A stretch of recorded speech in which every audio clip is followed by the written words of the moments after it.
Age of Ultron now, movie number 11 in the MCU. So we're about halfway, more or less.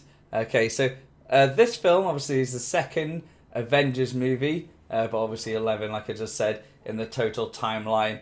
All right, so obviously don't forget to like, comment, share, and subscribe. Twitch is in my the description box down below. I always mess saying that up, but who cares? All right, so obviously this film, 2 hours and 22 minutes long, had a budget of just under 500 million, and actually made back 1.4 billion in the box office. To be honest, this is one of my favorite movies in the whole MCU thing because of Ultron. I really love his personality, from his introduction when he's just like AI, then before he gets even put into a body, there's talk with Jarvis, to when he's like the really like mangled up robot when they first see him. You know, everything about Ultron, he sort of steals the show, and it is what makes this movie very enjoyable to watch, just because of how he is, how his mindset is. He's the creator of Tony Stark and alien AI from Loki's wand, and it's got some of the best sort of moments in this film where the classic Hulkbuster suit finally introduced against Hulk when he's raged out by Scarlet Witch. Amazing, like just amazing. So there's many moments in this film that are just absolutely beautifully shot. Like I say, the voice actors for Vision and Ultron just so damn good. And like I just covered Vision there, his big introduction to him, and he's again, this is like his highlight moment. He's so cool in this film as well, because obviously it goes on a huge downward spiral when it becomes Infinity Wars. So Ultron right now looks amazing, made of vibranium, got the fucking Mind Stone in, incredible. So yeah, this is some like big things that happen. Like I said in my Iron Man 3 review, this is Tony Stark's aftermath of what he's experienced PTSD wise from the original Avengers Assemble, going into the wormhole or portal in the sky, obviously fearing this huge threat that's coming, getting anxiety attacks, panic attacks, huge paranoia, and that's all he wants to save the world, create a shield around the world, and because of that, this is the Ultron program to protect us from everything else. But because obviously Ultron is AI, the best way to save Earth is to get rid of us, which is everything's logical explanation. That's why we have Skynet, which will the best way to save us is to not have us. And that's the end game really with everything, is just to get rid of us because we're the worst. But yeah, you get like a real bond here starting now with Black Widow and Bruce Banner.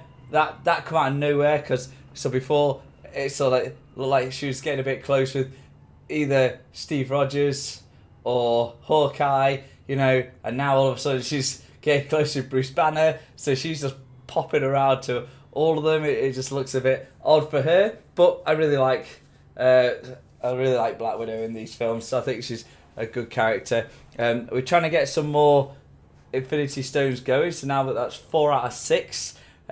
Thor so obviously finds out what it is because he goes to the pool, and we're realising that there's a lot more at play here, which is very, very interesting, because now we're starting to get from the Guardians of the Galaxy, proper introduction to Thanos, and his world and sort of like his plans and stuff. So this film is really like the next step to it, because Thor's obviously realizes something big at play now, and he's gone off to obviously get answers of what it is and that. But again, one of the nicest and best films, with some of the best fight scenes and action. And it's just like when they're on top of in the church and they're all fighting together, it just looks amazing. Everyone's just like raging, doing their thing, some epic moves. Even right at the start of the movie, when they're in the forest area in the snow, looks amazing against Hydra, and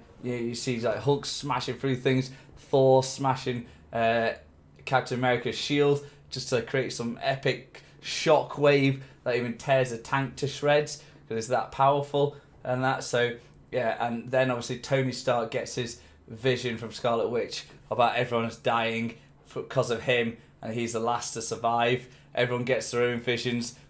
Thor has a bit of a glimpse of Ragnarok, and Captain America obviously gets taken back in time and stuff. And it's just, yeah, this is what I say, one of the best films, just because like there's so much interesting stuff that happens in this, and big characters get introduced. Like I say, which is Vision, Scarlet Witch, Quicksilver obviously has his moment. I like Quicksilver. He's a good dude. It's quite unfortunate he died because ultra speed's a fucking handy ass thing. But yes, it's one of the best watches, and there's a beautiful scene at the end with Vision and Ultron having their final talk about humanity, where they both agree humanity's they're going to kill themselves. They're self-destructive, but they both see it from different sides, where one's forcing it and one's letting it naturally happen. It's like Vision's like there's beauty in their flaws sort of thing, and Ultron just wants them to just go and nothing to be left in the world but metal sort of thing. And then obviously Vision just wipes him out. And obviously the classic scene with Thor's hammer. Everyone's trying to lift it. Great moment. Captain America nudges it a little bit. But obviously there's a lot of speculation where people say he could actually move it right there and then, which he knew, but he didn't want to show anyone up sort of thing, so he just left it and pretended to struggle to lift it. But that's it. That's my thoughts on Age of Ultron. What I say, one of the top films in the MCU by far. Okay, like, comment, share, subscribe. I'll see you guys in the next one. Bye bye.